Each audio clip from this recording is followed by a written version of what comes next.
ये बहुत important project है, कटक से पारादीप। कटक से पारादीप की इंपॉर्टेंस आप देखो इस वाले प्रोजेक्ट में देखो।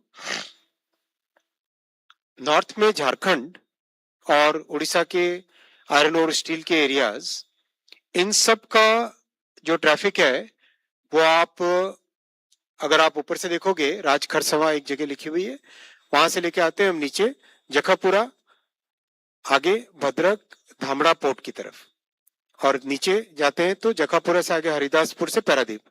तो कुछ ही दिन पहले हरिदासपुर से पारादीप डबलिंग अप्रूव की थी माननीय प्रधानमंत्री जी ने। तो जो झारखंड और नॉर्थ उड़ीसा का ट्रैफिक है वो ट्रैफिक मोस्टली पारादीप पहुंचेगा, जखापुरा, हरिदासपुर, पारादीप, इस लाइन से। और जो सेंट्रल उड़ीसा यानी तालचेर आप देख रहे हो, फिर झारसुगुड़ा, संबलपुर और छत्तीसगढ़, वेस्टर्न उड़ीसा और सेंट्रल उड़ीसा का जो ट्रैफिक है वो आएगा via Talcher, Nirgundi, Cuttack to Paradip. Paradip port east coast पे और देश के भी अभी सबसे बड़े पोर्ट्स में से एक है।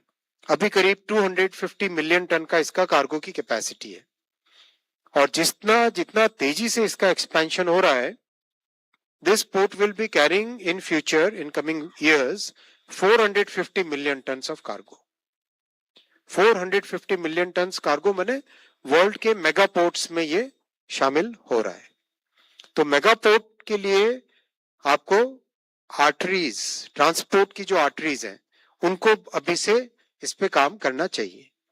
That's why we decided to take both the projects, Haridaspur Paradip doubling and Cuttack Paradip quadrupling. Cuttack Paradip quadrupling का अनदर बेनिफिट जो आएगा, बहुत सारा जो तालचेर, संबलपुर, ईब, झारसुगुड़ा, ये जो कोल बेल्ट का कोल है, which today travels by train to Tamil Nadu, Kerala, Telangana, Andhra, वो सीधा पारादीप आ जाएगा। पारादीप से शिप में जाएगा, शिप में जाके then it can go to Tamil Nadu, then it can also come to the west coast.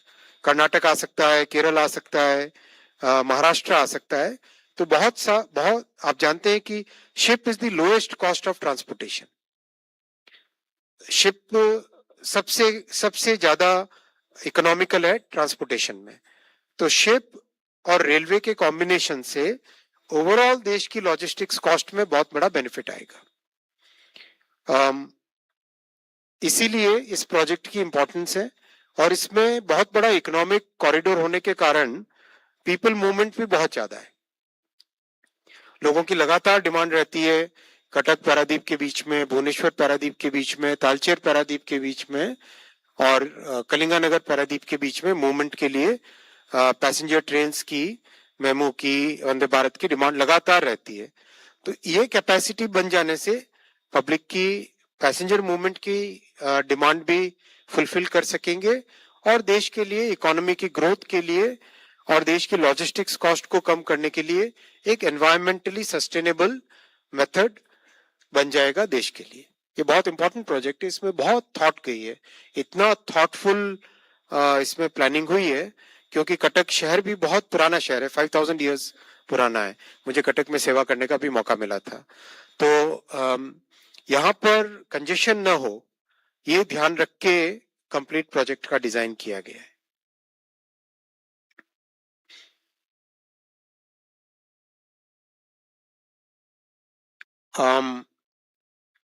ये 2286 करोड़ रुपीस का प्रोजेक्ट है, और काफी डिफिकल्ट एरिया है काम करने के लिए, लेकिन वहां पे अच्छा काम होगा, और इस काम से पूरे उस उड़ीसा के पूरे इस क्षेत्र में बेनिफिट होगा।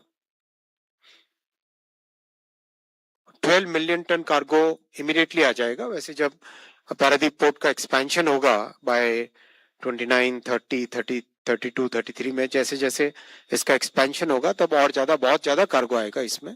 इस लाइन पे अभी शुरुआत में 12 मिलियन लिखा है, लेकिन उससे भी बहुत ज्यादा कार्गो इस पे आएगा।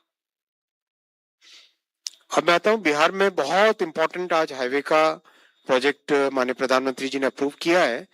ये प्रोजेक्ट एक तरीके से पूरे बिहार के लिए एक बहुत मेजर लाइफलाइन बन रहा है।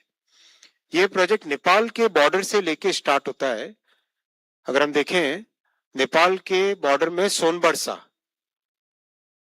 सीतामढ़ी और नीचे मुजफ्फरनगर, यानी कंप्लीट एक बड़ी आर्टरी बनेगा, ट्रांसपोर्ट की बहुत बड़ी ये मेन लाइन, मेन रोड बनेगी, जो कि बिहार के लिए कई वर्षों तक इसका बेनिफिट मिलेगा।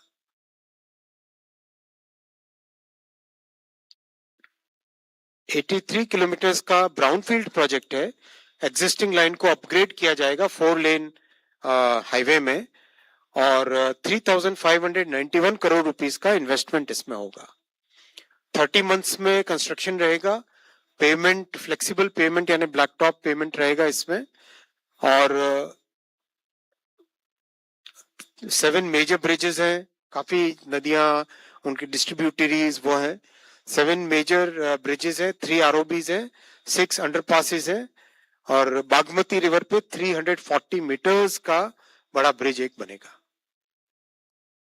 इसको हैम मोड में किया जाएगा। कई मेजर टूरिज्म के स्पॉट्स हैं, प्लस एक तरीके से ये सारा इकोनॉमिक कॉरिडोर बन रहा है। बहुत तेजी से यहाँ पे डेवलपमेंट बढ़ रहा है। माता जानकी के टेम्पल को भी कनेक्ट करेगा सीतामढ़ी डिस्ट्रिक्ट में। माननीय प्रधानमंत्री श्री नरेंद्र मोदी जी की इस ऐतिहासिक 3rd टर्म में इंफ्रास्ट्रक्चर के लिए जो बहुत महत्वपूर्ण फैसले लिए गए हैं, जो देश के लिए बुनियादी ढांचा है, देश के लिए एक फाउंडेशन है, वो प्रोजेक्ट्स 62 रेलवे प्रोजेक्ट्स हैं, 38 हाईवे प्रोजेक्ट्स हैं, 12 मेट्रो प्रोजेक्ट्स हैं। ये सारे के सारे स्ट्रेट अवे हमारे मिडिल क्लासेस और यूथ को बेनिफिट करने वाले प्रोजेक्ट्स हैं। इससे नई अपॉर्चुनिटीज बनेंगी और जीना, ईज ऑफ लिविंग वाला फैक्टर बढ़ेगा। 5 नए एयरपोर्ट्स हैं, मेजर पोर्ट्स हैं, शिप रिपेयर, शिपिंग रिफॉर्म्स हैं, रोपवेज हैं, और ग्रीन पावर के प्रोजेक्ट्स हैं, इंडस्ट्रियल सिटीज हैं, और गरीबों के लिए, गरीब परिवारों के लिए, लो इनकम फैमिलीज के लिए आवास योजना के प्रोजेक्ट्स हैं, और जल जीवन मिशन, कोल गैसिफिकेशन जो कि एक नेचुरल एनर्जी के लिए, और पीएम सूर्य सरोवर योजना।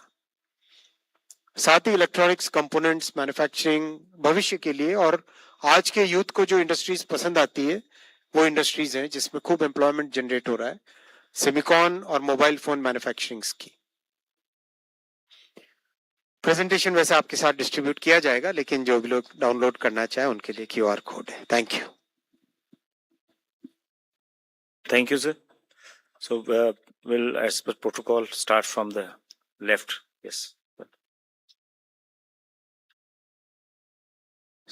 सर, मैं सचिन बुधोलिया हूँ, हिंदुस्तान समाचार से। ये जो सर रेलवे के जो मल्टी ट्रैकिंग का प्रोजेक्ट है, इसमें विजयवाड़ा से जो चेन्नई का सेक्शन है सर, ये एक GC/GQ लाइंस का एक ऐसा सेक्शन है जिसमें आपका चेन्नई हावड़ा और चेन्नई दिल्ली, ये दोनों कॉमन उस पर होता है। तो ये 2 ट्रैफिक आकर के विजयवाड़ा से चेन्नई पर मर्ज करते हैं। तो इसका सर कैपेसिटी जो बढ़ाने की बात थी, इसमें अभी तक क्या हुआ, उसका अगर कुछ जानकारी अगर आप दे पाएं तो।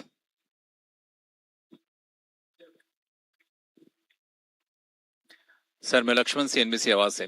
मेरा सवाल ये है कि हावड़ा से लेके चेन्नई तक का जो हम लोग मल्टी प्रोजेक्ट को मंजूरी दिए हैं, तो उसमें आपने हर प्रोजेक्ट का आपने कंपैरेटिव स्टडी करके बताया कि कैसे कार्गो हाईवे से रेलवे में शिफ्ट करेंगे और कैसे इसमें बचत होगी।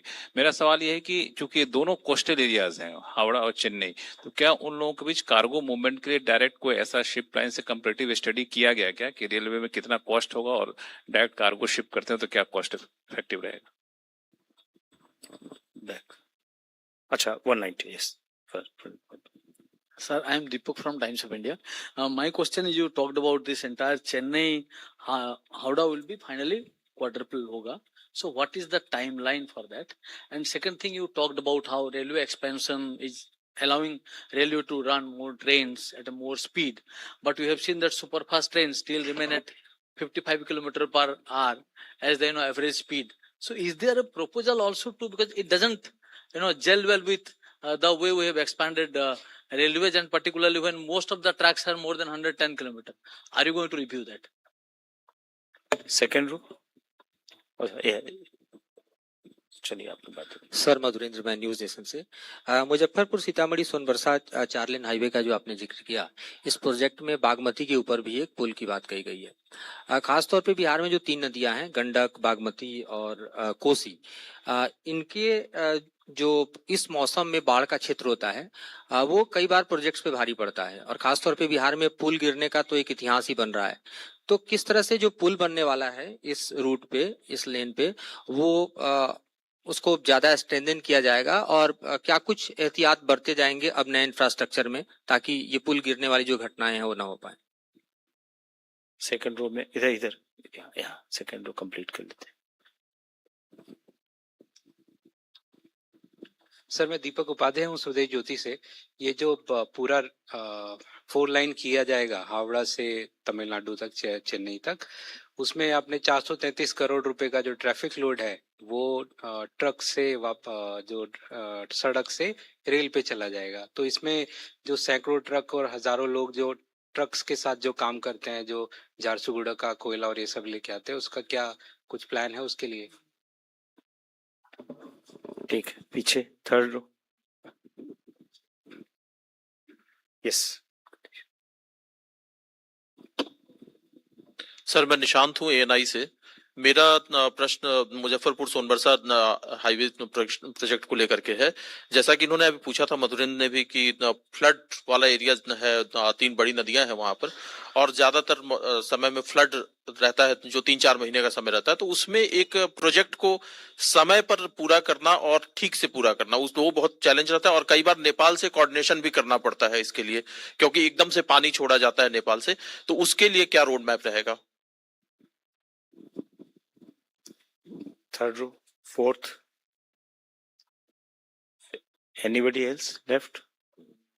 अच्छा, इधर सेकंड रो में।